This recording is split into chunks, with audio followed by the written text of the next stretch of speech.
और चलिए खबरों की शुरुआत करेंगे इस वक्त की बेहद अहम खबर के साथ। पाकिस्तान के नए वज़ीर-ए-आज़म का चुनाव कुछ ही देर बाद होना है।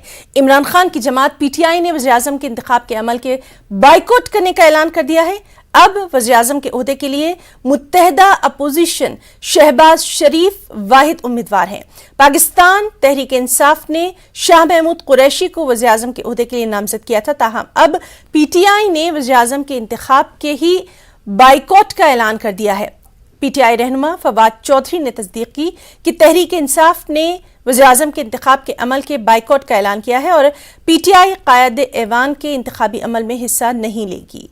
पाकिस्तान तहरीक इंसाफ ने कौमी असेंबली से इस्तीफा देने का भी फैसला कर लिया है।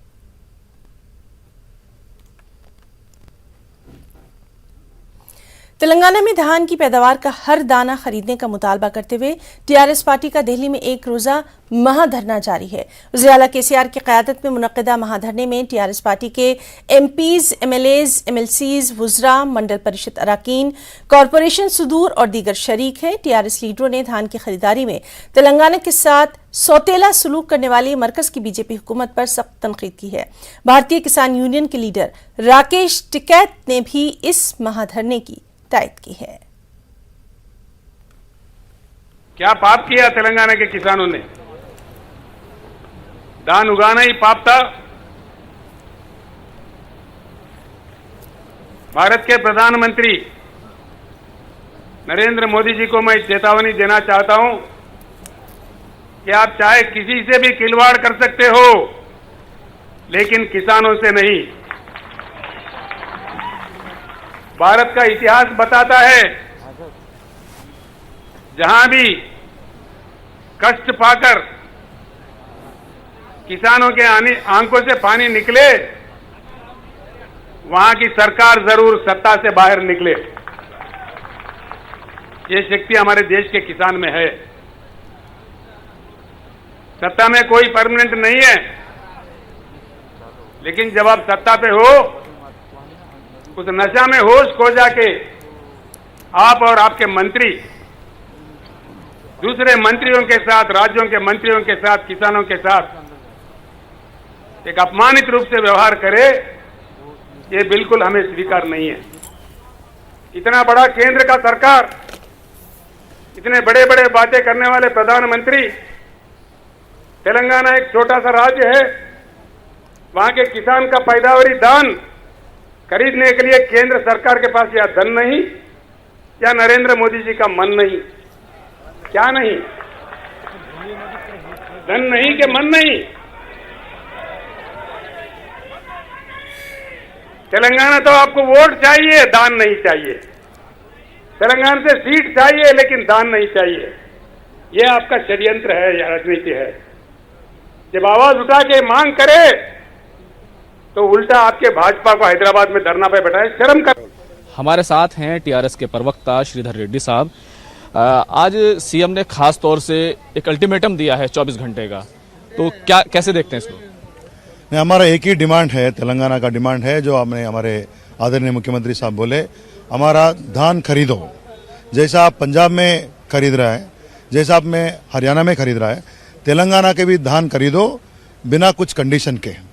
आप बोलेंगे आप पार बाइल्ड राइस नहीं लेंगे, आप बोलेंगे हम रा राइस ही लेंगे, ये कंडीशन नहीं रहना चाहिए। तेलंगाना में आप जो बताए उसके मुताबिक हम लोग इस बार हमारे रबी में विस्तीर्ण भी कम किया है। जो भी धान अभी आए हैं उसको पूरा खरीदने का जिम्मेदारी केंद्र सरकार का रहता है। अगर आप ये जिम्मेदारी से भाग नहीं सकते, हमारा आज मुख्यमंत्री साहब ने यही चेतावनी दी कि आप 24 घंटे के अंदर अंदर, क्यों बोले तो इससे पहले हमारे यहाँ के तेलंगाना के कैबिनेट मिनिस्टर्स के जो ग्रुप है यहाँ आए, पीयूष गोयल साहब से मिले, हमारा डिमांड उसको बताया कि आप दान खरीदो। उन्हें हमारा अपमान किया, तेलंगाना का अपमान किया, ऊपर से धान खरीदने के लिए इनकार किया।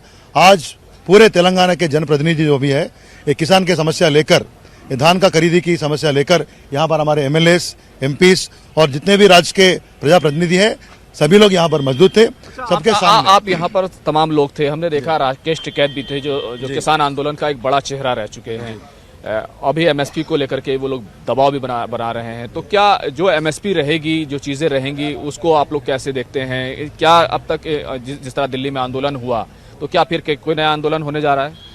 एमएसपी को लेकर हमारे आदरणीय मुख्यमंत्री साहब का एक ही डिमांड है, जैसा अभी राकेश टिकायत जी ने बताया, एमएसपी को संविधान की सुरक्षा देना चाहिए, एमएसपी को कानून के अंदर लेके आना चाहिए, इसको पार्लियामेंट का जो कॉन्स्टिट्यूशनल प्रोटेक्शन है वो देना चाहिए, और पूरे देश को, जैसा आप हर चीज के लिए एक देश एक tax, one nation one tax ऐसा बताते थे, पूरे देश में एक ही प्रोक्योरमेंट पॉलिसी रहना चाहिए और एमएसपी रहना चाहिए, उसको संविधान का सुरक्षा रहना चाहिए।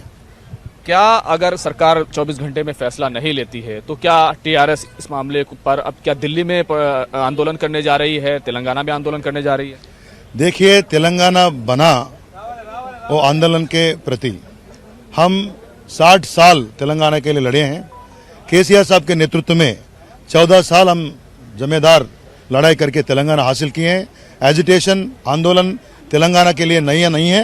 अगर आप 24 घंटे के अंदर आपसे अगर कोई प्रकटना नहीं आती, तेलंगाना हमारा दम आप दिखाएंगे, आपको दिखाएंगे। आपका दिल्ली जो गवर्नमेंट है, सरकार है, हमारा दम दिखाएंगे। आगे की जो आंदोलन की रास्ता हमारे सीएम साहब ने कल बताएंगे। तो दिल्ली में एक बार फिर से कहना चाहिए किसान आंदोलन की आहट अब नजर आने लगी है। कैमरामैन प्रहलाद के साथ खुर्रम शहजाद, न्यूज़ 18 दिल्ली। जेएनयू तशद्दुद